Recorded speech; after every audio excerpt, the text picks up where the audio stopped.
एक तूफानी रात में नीता अपने बीमार बाप से मिलने जा रही है कि अचानक उसकी कार एक सुनसान जगह पर खराब हो जाती है। वो बाहर निकलती है तो उसे दूर से एक आदमी दिखाई देता है। वो डर के मारे कार में बैठ जाती है। बाद में उसे पता लगता है कि वो आदमी पास वाले किसी बंगले का चौकीदार है। वो उसे बंगले में आसरा देता है। बंगले में नीता को एक और आदमी मिलता है जो कि बस में जा रहा था और बंगले के पास ही उसकी बस खराब हो गई थी। थोड़ी देर बाद एक अधेड़ जोड़ा भी कुछ मदद ढूंढते ढूंढते वहां आ पहुंचता है। उनकी कार भी पास में ही खराब हो गई थी। आदमी ने आंखों पर पट्टी बांधी हुई है। बातों ही बातों में नीता बताती है कि उसके साथ एक बड़ी अजीब बात हुई थी। पैर में चोट लगने की वजह से उसे एक अंधों के वार्ड में रखा गया था। वहां पर एक वार्ड बॉय उसे बार बार वार्ड नंबर 9 में ले जाना चाहता था, मगर रास्ते में ही गायब हो जाता था। बाद में नीता को पता चलता है कि वार्ड नंबर 9 मुर्दा घर है। पट्टी वाला आदमी बताता है कि वो देख सकता है मगर देखना नहीं चाहता, क्योंकि एक बार शूटिंग के दौरान जख्मी हो जाने के बाद उसे उसका एक्टर दिखाई देना बंद हो गया। और अब आगे।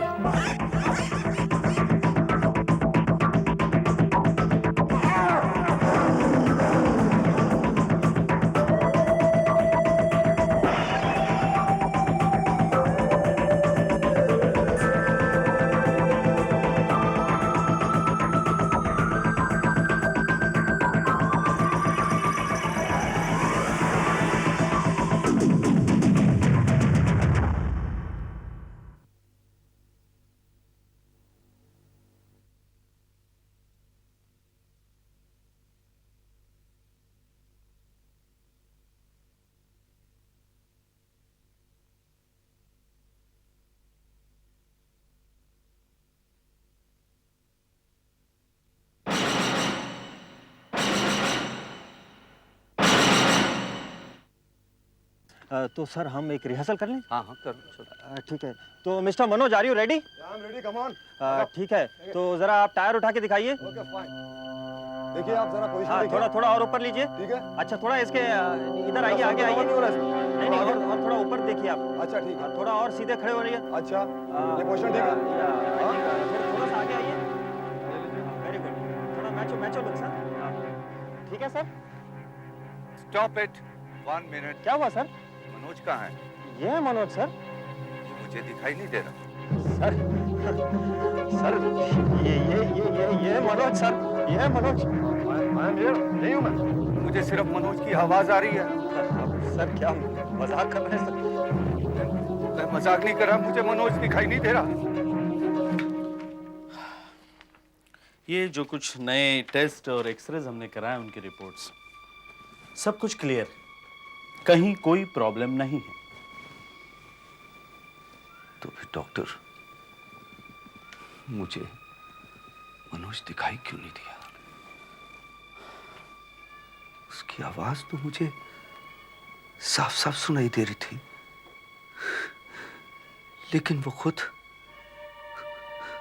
नजर नहीं आ रहा था। मैंने आपके आंखों की जांच कर ली है, कहीं कोई खराबी नहीं है। अगर सब कुछ नॉर्मल है तो फिर प्रॉब्लम क्या है डॉक्टर? प्रॉब्लम है बहुत ज्यादा काम का बोझ, मानसिक तनाव। रघु जी, आपके दिमाग को आराम की जरूरत है। यही तो मैं भी इनसे कहती हूँ। पनवेल में मेरे डैडी का घर है, एकदम शांत जगह है। मैंने तो आज उनको फोन पर कह भी दिया है कि हम लोग कुछ दिन के लिए उनके पास रहने के लिए आ रहे हैं। रघु साहब, आप मेरी मानिए तो आज ही चले जाइए। 10-15 दिन आराम कर लेंगे तो सब कुछ नॉर्मल हो जाएगा। आप लोग कमाल करते हो। मेरी फिल्म शूटिंग का क्या होगा? डेडलाइन का क्या होगा? अगर 2 दिन के अंदर ये एड फिल्म मैंने कंप्लीट नहीं की तो जानते हो क्या हो जाएगा? रघु, मैंने तुम्हारे प्रोड्यूसर से बात कर ली है। वो बोलते हैं कि फिल्म की बिल्कुल फिक्र मत करो, वो किसी दूसरे डायरेक्टर को लेकर फिल्म की शूटिंग कंप्लीट कर लेंगे। ये एक्सीडेंट के बाद सर को क्या हो गया है? मुझे तो लगता है थोड़े से पागल हो गए वो। अब कह रहा था कि आप उन्हें दिखाई नहीं दे रहे। ऐसा कैसे सोचता है ना, पागलपन की बात। मैं भी ये सोच रहा था कि ये क्या हो गया उन्हें। Very sad, so sad. एक अच्छा भला आदमी ऐसी बातें करने लगे, कितना अजीब सा लगता है ना? हमें अब क्या करना चाहिए? करना क्या चाहिए? ओह गॉड! ओ मनोज, क्या हुआ? क्या? मर गया? सेट पर एक्सीडेंट हुआ है।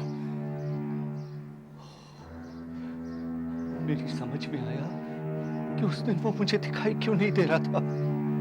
क्या मतलब? उसका उस दिन मुझे दिखाई नहीं देना इस बात का संकेत था कि वो मरने वाला है। ये सब बचकानी बातें हैं। उसकी मौत महज एक इत्तेफाक है। और वैसे भी तुम्हारी तबीयत ठीक नहीं है, बस। नहीं मामा नहीं, कुछ भी हो, लेकिन मुझे सेट में जाके देखना पड़ेगा। बात क्या है? बिल्कुल नहीं।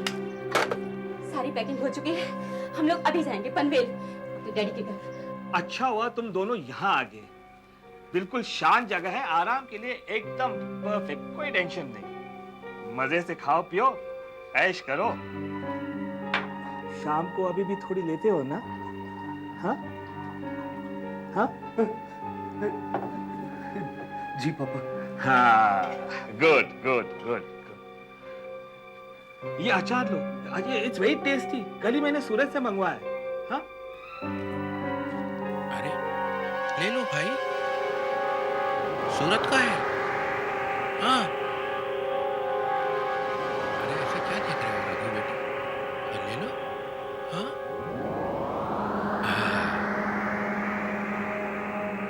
वेरी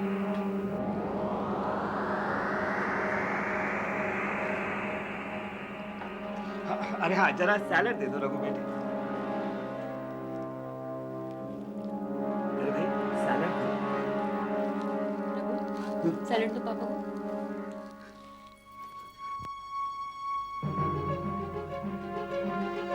अरे मैं तो यहाँ हूँ रघु, वहाँ नहीं। यहाँ हूँ मैं रघु, मुझे दे दो यहाँ, हाथ में दे दो। और वहाँ कहाँ मुझे, मैं तो यहाँ हूँ रघु।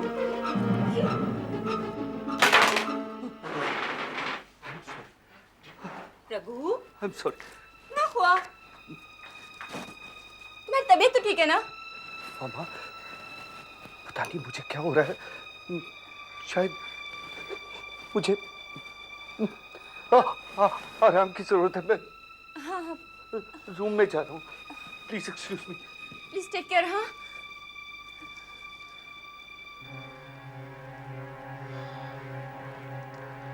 इसकी दिमागी हालत अभी तक कुछ ठीक नहीं है।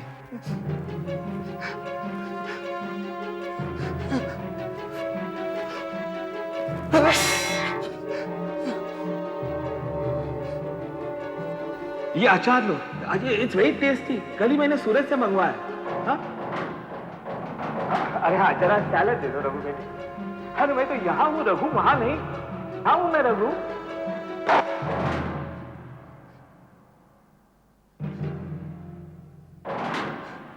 मामा के डैडी दिखाई नहीं दे। इसका मतलब है मनोज की तरह वो भी कहीं।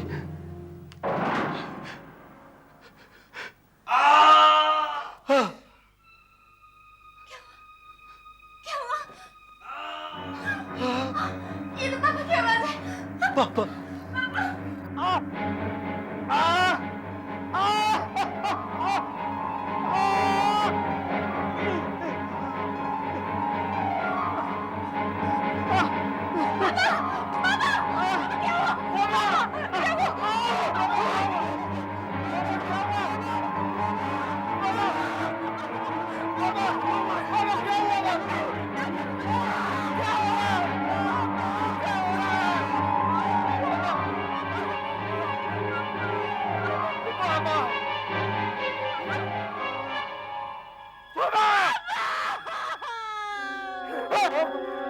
नहीं, ये सिर्फ आपका वहम है। It's not possible. मेरा विश्वास करो डॉक्टर, जब से ये हादसा हुआ है मैं अपनी आंखों में एक अद्भुत शक्ति का अनुभव कर रहा हूं। ओह नो, मैंने कहा ना कि ये सिर्फ वहम है और कुछ नहीं। वहम? माना कि ये मनोज के केस में एक वहम था, but what about my father in law's case? आपके फादर के केस में क्या हुआ डॉक्टर? ये बस एक इत्तेफाक है। साइंस इन बातों को नहीं मानता। मेरा तुम्हारी साइंस से कुछ नहीं लेना देना। Please help me doctor if you can.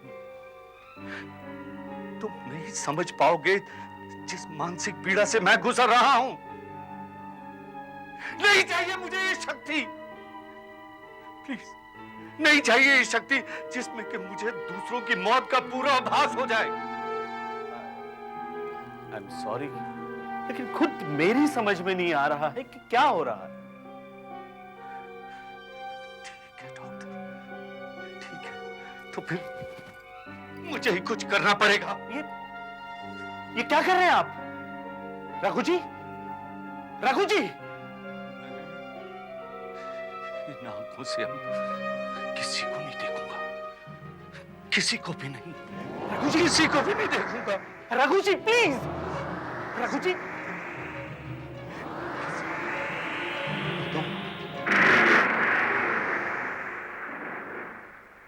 उसके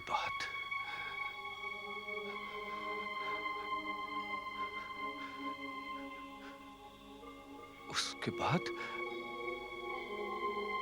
आज तक मैंने किसी को नहीं देखा। आपकी कहानी तो मेरी कहानी से भी अद्भुत है। सिर्फ कहानी, दिमाग की उड़ान। क्या कहना चाहते हो तुम? आप तो डायरेक्टर हो, कुछ भी कर सकते हो। तुम्हारा मतलब है मैं झूठ बोल रहा हूं? Am I lying? मैं तो सिर्फ ये कह रहा था कि आप कहानी अच्छी बना लेते हो। अभी तो सिर्फ भवानी बच गया है। भवानी, अगर तुम्हारे पास भी कोई कहानी हो तो बता दो। नहीं साहब, मेरे पास कोई कहानी नहीं।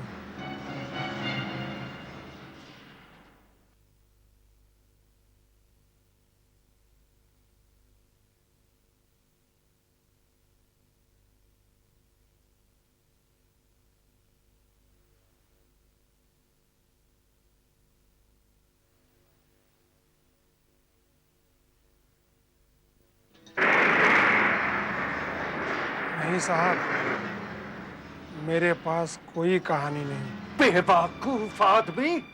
अगर तुम्हारे साथ भी ऐसा कोई हादसा पेश आए तो तुम अपने आप सब समझ जाओगे। अगर तुम सच कह रहे हो तो साबित करके दिखाओ। साबित करके? लेकिन कैसे? अपनी आंखों की पट्टी उतार दीजिए। लेकिन मैं प्रतिज्ञा ले चुका हूं कि ये पट्टी मैं किसी के सामने नहीं खोलूंगा। नहीं तो मान लो कि तुम झूठ बोल रहे हो। मैं झूठ नहीं बोल रहा। रघु नहीं, प्लीज गुस्सा मत हो, ये तो पागल है। माँ, तुम देख रही हो ये मुझे झूठा कह रहा है, और ये साबित करने के लिए कि मैं झूठा नहीं हूँ मुझे आज अपनी प्रतिज्ञा तोड़नी पड़ेगी। रघु नहीं, प्लीज। Shut up! ये देखना चाहता है कि इस काली पट्टी के पीछे क्या है। मैं इसे दिखाऊंगा मामा, मैं इसे दिखाऊंगा। निकालो। इसे दिखाऊंगा, नहीं, इसे दिखाऊंगा।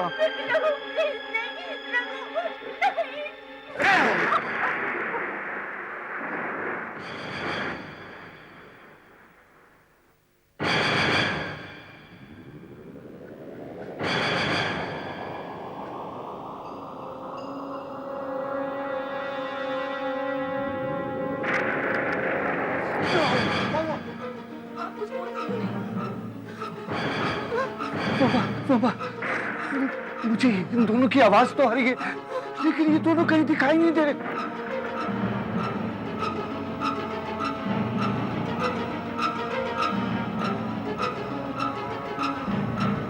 यही जगह है, गाड़ी भी खड़ी है, मतलब मधुमती बंगला आसपास ही है।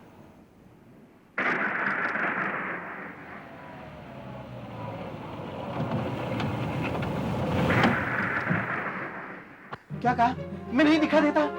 हाँ, हमें देख नहीं पा रहे हैं आप।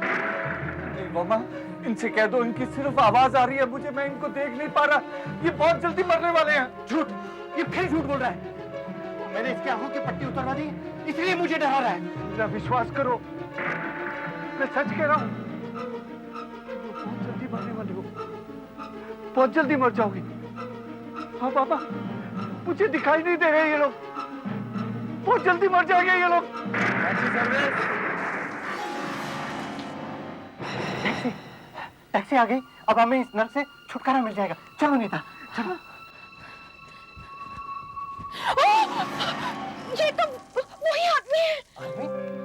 क्या हुआ इस आदमी को? वो हॉस्पिटल वाला वार्ड बॉय। टैक्सी नंबर 9 लेकर मैं आपकी सेवा में उपस्थित हूँ। ये वही है। तुम इन सबको बताओ कि तुम मुझे हॉस्पिटल में मिले थे। बताओ। मैंने आज से पहले कभी आपको देखा ही नहीं। मैं सिर्फ टैक्सी चलाता हूँ। ये तो झूठ बोल रहा है। 2 लोग पहले से ही टैक्सी में बैठे हुए हैं। रास्ते में और कई बारिश की वजह से फंसे हुए हैं। जगह बहुत कम है, जल्दी कीजिए वरना। ओह गॉड, जगह बहुत कम है। Room number 9, taxi number 9। ये तो वही आदमी है। बंद करो ये बकवास। तुम लोगों के चक्कर में आया तो मैं भी यहाँ फंस जाऊंगा। मैं तो इसके साथ जा रहा हूँ। नीता, तुम चल रही हो मेरे साथ? नीता मत जाना, तुम्हारे सर पे मौत मंडरा रही है। Neeta please don't go, please Neeta रुको। मैं नहीं जाऊंगी। तुम इसकी बातों में आकर अपने बीमार डैडी को भी भूल जाओगी? मेरे डैडी, मुझे जाना पड़ेगा। मामा, मामा इसे रोको, इसे कह दो कि ये बाहर गई तो जिंदा नहीं बचेगी। नीता प्लीज रुको, please Neeta don't go please. Neeta, तुम इसकी बात मत सुनो, जल्दी फैसला करो। मैं जा रहा हूँ, तुम चल रही हो? चलो। आ रही हूँ।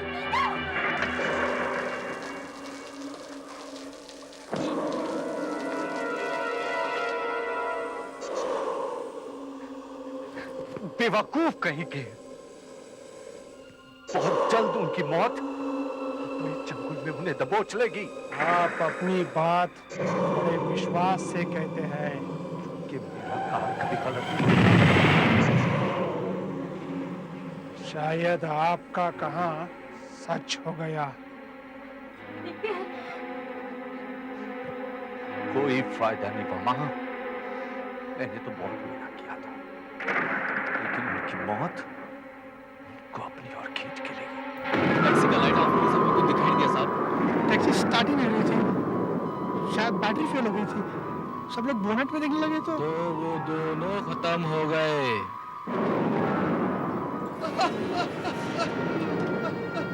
मैं मर रहा नहीं हूँ, मैंने उसको गलत साबित कर दिया। मैं जिंदा हूँ, मैं जिंदा हूँ।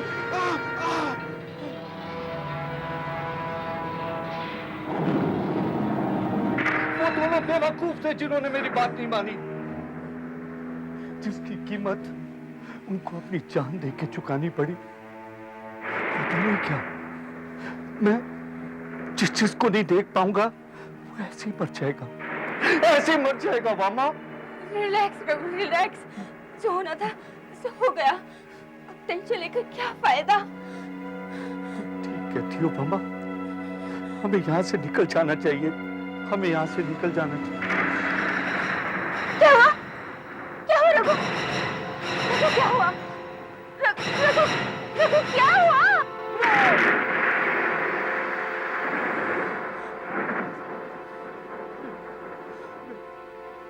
मेरी जरा तबीयत खराब हो रही है। रात काफी हो गई है, कुछ देर आराम कर लीजिए। ऊपर मालिक और मालकिन का कमरा है, वहां चलकर सो जाइए। आप भी चल रही हैं ना मेम साहब? वो तुम लोग चलो, मैं भी सामान लेकर आती हूँ। चलिए साहब, मैं आपको कमरा दिखा दूँ।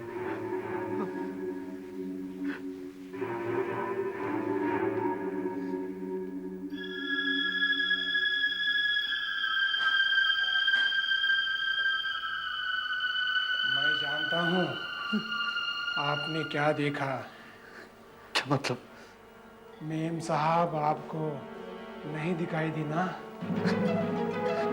तुम्हें कैसे पता? मुझे सब पता है। एक एक करके सब मरे। कोई दिखाई नहीं देगा। ये क्या बकवास है? आप नहीं समझेंगे। चलिए। तुम जाओ, कमरा मैं खुद ढूंढ लूंगा।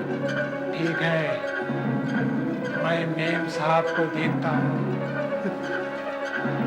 मैं जिस चीज को नहीं देख पाऊंगा ऐसे ही बच जाएगा।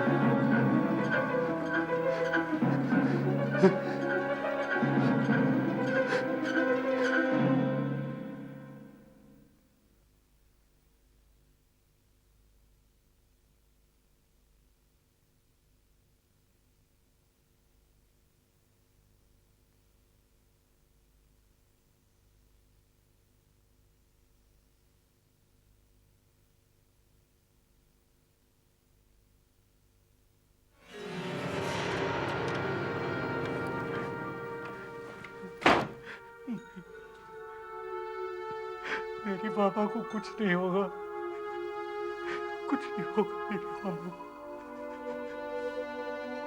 लेकिन अब तक तो ये सब सही साबित हुआ। इसका मतलब है मेरी मामा भी मर जाएगी। ऐसा नहीं हो सकता, मुझे धोखा हुआ है, मामा को कुछ नहीं होगा। हाँ, मुझे अपना ध्यान कहीं और करना चाहिए। हाँ, हाँ, हाँ, पेपर पढ़ता हूँ। हाँ, मोटी बंगले में एक परिवार के 4 सदस्यों की हत्या। नहीं, नहीं। वॉचमैन ने अपराध स्वीकार किया, हत्या कुल्हाड़ी से हुई थी। नहीं, वॉचमैन को नासिक जेल में फांसी। ये तो भवानी है। नहीं, नहीं।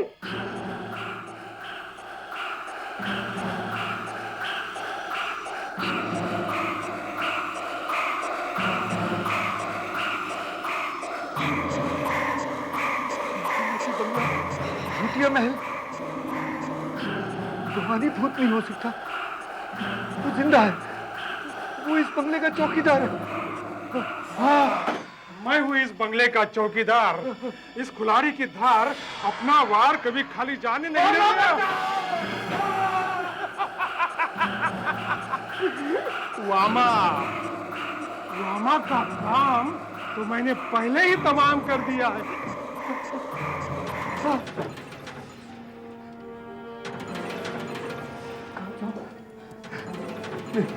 यही ठीक रहेगा, दरवाजा अच्छी तरह लॉक कर लो। अब देखता हूँ वो कैसे आएगा।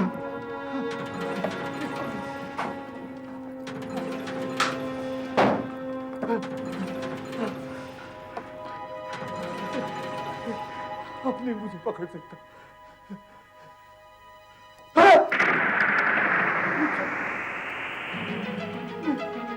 मैं अपने आप को देख क्यों नहीं पा रहा? इसका मतलब मैं भी मरने वाला हूँ। नहीं, oh my God! तुम इस बंगले में हमेशा रहोगे और मैं इस बंगले का चौकीदार। आहट का अगला एपिसोड अनामिका। एक लड़की रेखा को अचानक एक भयानक सपना आता है। ठंड के मौसम में भी उसे बहुत गर्मी लगने लगती है। उसकी आदतें बदलने लगती हैं। वो मांग में सिंदूर लगाने लगती है, मांसाहारी से शाकाहारी बन जाती है। रह रहकर एक हवेली की तस्वीर उसके दिमाग में आने लगती है। जन्मदिन का केक काटते समय मोमबत्तियों की गर्मी से उसे अचानक एक भयानक हादसा याद आने लगता है कि जैसे कोई उसे पिछले जन्म में जला रहा हो। देखिए आहट का अगला पुनर्जन्म का एपिसोड अनामिका।